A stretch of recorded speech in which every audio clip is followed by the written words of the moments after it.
Welcome back to Balmer's Workshop, and thanks so much for joining me here again. It is always nice to have you back. Today we'll be going back to the old roots and doing another Suzuki build. This time we'll do a rear bumper for this 1999 Suzuki Grand Vitara. This is a vehicle that we've worked on before. Please check out the front bumper build for this same vehicle, and I talk about some of the vehicle specifics in that video as well. I will mention in this one, however, that this vehicle also goes under the name Escudo in lots of other parts of the world. North America, it's known as a Vitara. The later versions are known as the Grand Vitara, and then there's also the XL7, which is very similar but not identical. Let's jump straight into the build here. I cut a center section from some 2" by 5" by 3/16 wall rectangle tubing, and that's what I'm going to be using as the basis of this bumper. Using square tube or rectangle tube is very strong. By its very nature, it's extremely rigid, and it works really well for mounting a tow receiver in. It basically gives you two structural mounting points, so it works very well. So that's my reasoning for choosing the rectangle tubing. You could see while it was on the stands there that I was measuring out the points at which I needed to cut my relief for the spare tire.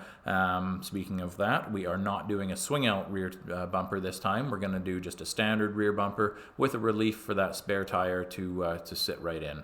The customer was happy with having the spare tire on the rear door. He felt that the hinges were up to that task, so no problem. We'll just accommodate that with the bumper. So here I am plasma cutting the relief for the spare tire out of the bumper. This could be done with a zip disc as well. Please don't feel restricted by your tooling. You could do this at home with a grinder and a zip disc, no problem at all. It's just quicker with the plasma cutter. But basically I'm going to get that cut out, make sure it fits really well, and that I'm happy with my spare tire relief and my center section length. I've also cut angles on the ends of that center section so that the sides of the bumper will tail in towards the vehicle itself. Another beautiful day here in British Columbia. And now that we're done the front bumper for this 1999 Suzuki Grand Vitara, it is time to build a rear bumper for it.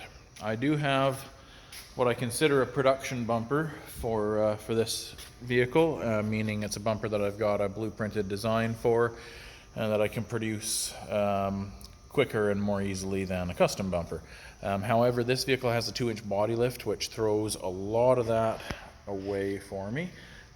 So I've done something very similar to my production bumper, but I've had to modify it in several ways, and one of those ways was to go to a larger type of tube. Here's a rear bumper for a first gen.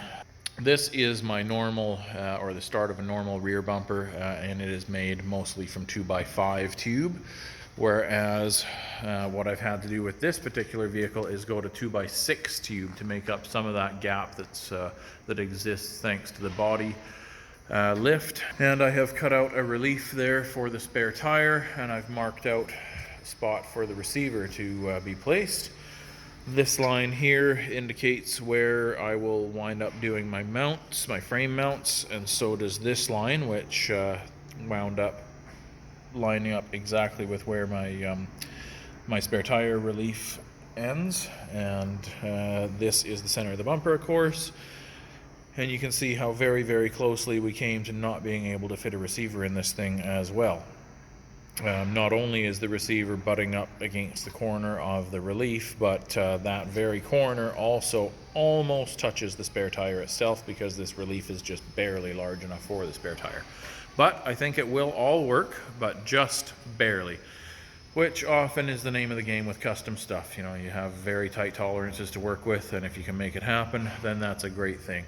You can see I've cut some angles on the ends of this center section here, and that's so that when I put the sides on it, they will angle towards the vehicle nicely.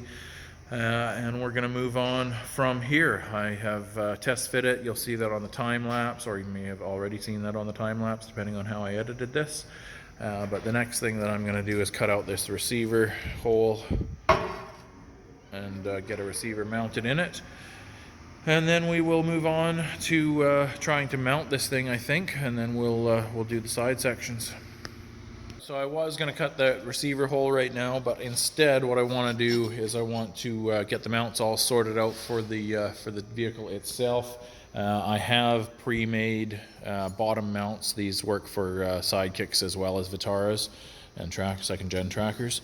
And they just bolt into the stock tow hitch locations, which you see there, except the unfortunate thing is this one right here has had a bolt cut off in it, which isn't uncommon, but is a total drag, because now it means I have to try to drill and tap this thing out, and if that doesn't work, I'm going to wind up having to cut the frame and weld a section in that has a new captive nut in behind it, so that I have a threaded area to weld, or to thread into rather, when I want to mount my bumper.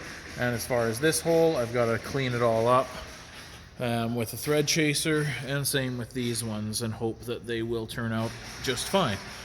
So that's my next thing, and I'm also going to have to cut off this stock tie down or recovery loop because it will obviously interfere with this bracket that needs to go there. Alright, so I got the lower mounts all done. I wound up having to drill and tap this one that had the broken bolt in it, and I had to go up to 5/8 of an inch on that, where it's normally 12 millimeters, so a couple steps up.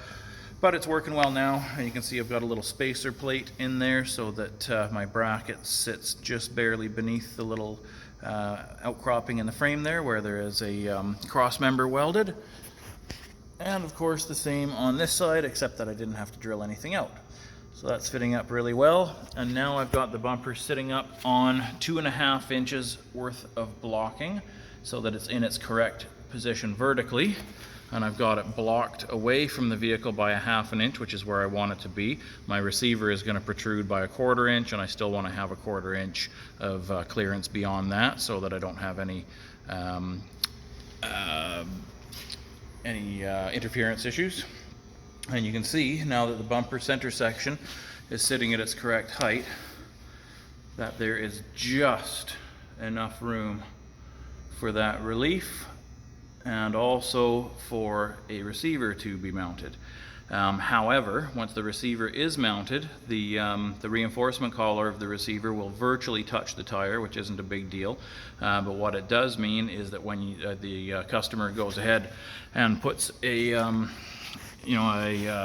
tow receiver into it, a tow hitch into it, it's going to need to stick out beyond the tire in order to be useful. So he's going to have to get kind of an extended one of those. But that'll give him a super high clearance, an excellent departure angle. Sorry, I'll try to get far enough back here that you can actually see what's going on. But you can see there he'll have a really good departure angle when we're done. Right now the hoist is supporting a little bit of the vehicle weight, but it's not far off ride height. So I'm happy with that. Now what I'll do is figure out how to make these brackets work. Again, normally I'm not dealing with a body lift, and so I only have this 1/2 inch spacer in here rather than an extra 2 inches of space. So I've got quite a long distance between where my mounting bracket is and where the bumper even begins, let alone where it ends. But that will still work fine for the lower, but for the upper brackets, what I think I'll do is weld a mount to the frame here that comes up higher, to within probably 1.5 inches from the top of the bumper. It'll be gusseted down to this point here. I'll remove this wiring harness so that it's out of the way, of course, and weld all that in, and then we'll have a bolt that goes all the way through the bumper and into that mount to secure the top of the bumper, so that it is definitely up to the job of towing and recovery purposes. So there you are. That's kind of where we've gotten to today. I'm going to call it a day for now, but I'm happy with that, and we'll move on with the sides tomorrow. We'll start extending these out, and then we'll think about a top plate once we've got those mounts done, and of course then we'll come around the sides and make some cool looking sides on this thing. We left off yesterday with having the center section of the bumper nicely positioned on all these blocks that I have here, and using that positioning I created some mounts, some 90-degree mounts that are double gusseted.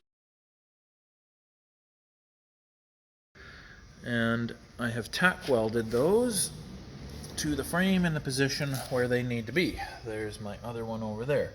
So now the bumper locates itself nicely up against the backs of those, and it's going to be set half an inch from the back of this cross member by these spacers, and it's going to be set 2.5 inches above my frame mounts by these spacers. I've drilled holes through the bumper itself to mount to these now. I haven't fitted up to make sure that they work properly yet, but I will do that in just a second, and I'm confident that they will work. So anyway, let's go have a look at the center section of the bumper and see what I've done with it. Of course, you know that I've got the tire recess cut out, or relief cut out. I have not yet cut out my receiver point, and the reason for that is I think I'm going to plate all of this before I cut this any further, because if I do cut this, I lose a lot of structural strength from this bumper, and I could wind up with a warp in it. So I'll plate all of that first, and then I'll cut that away, and that will mean that it'll stay nice and straight and rigid for me.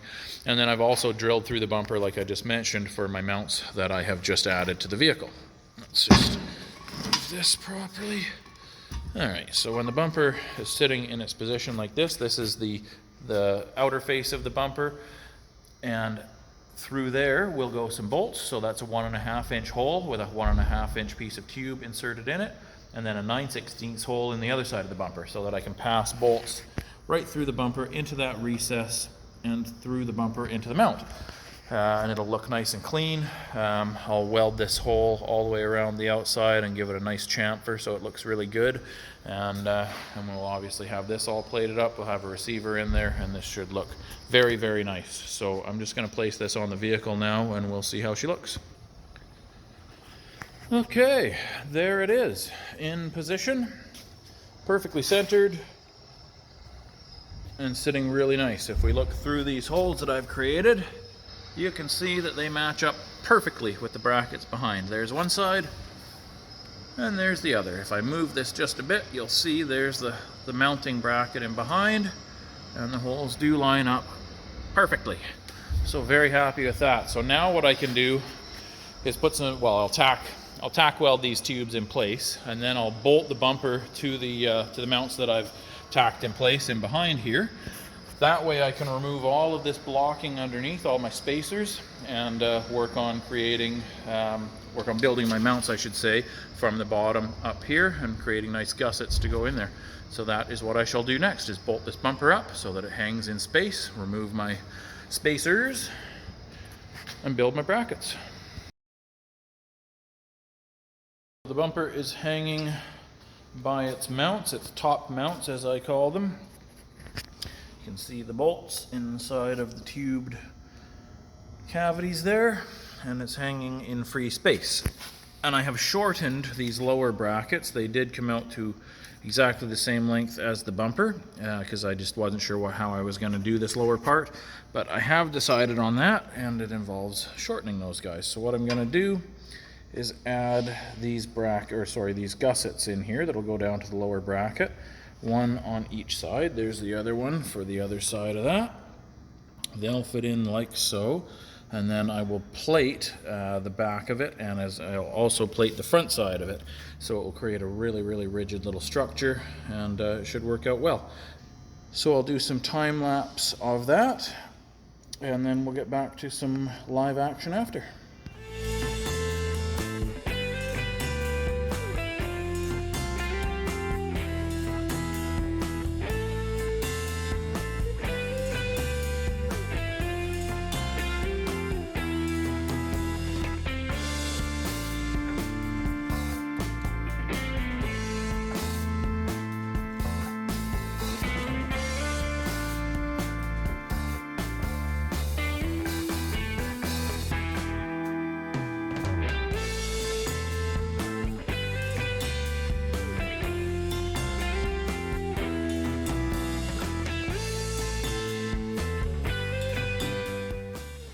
Okay, so there's the little gussets tacked in place, and they worked out nicely.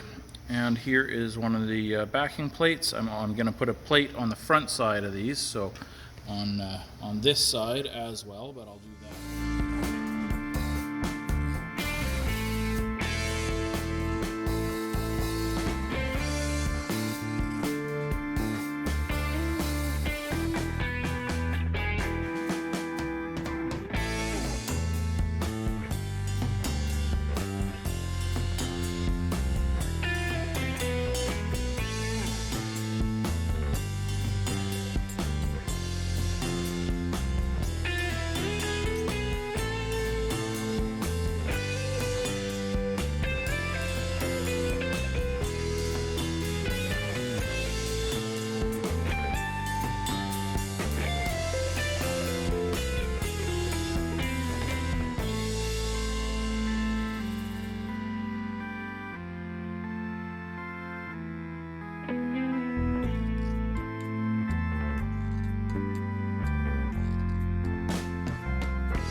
And that's a wrap for part 1 of this rear bumper build for an awesome Suzuki Grand Vitara.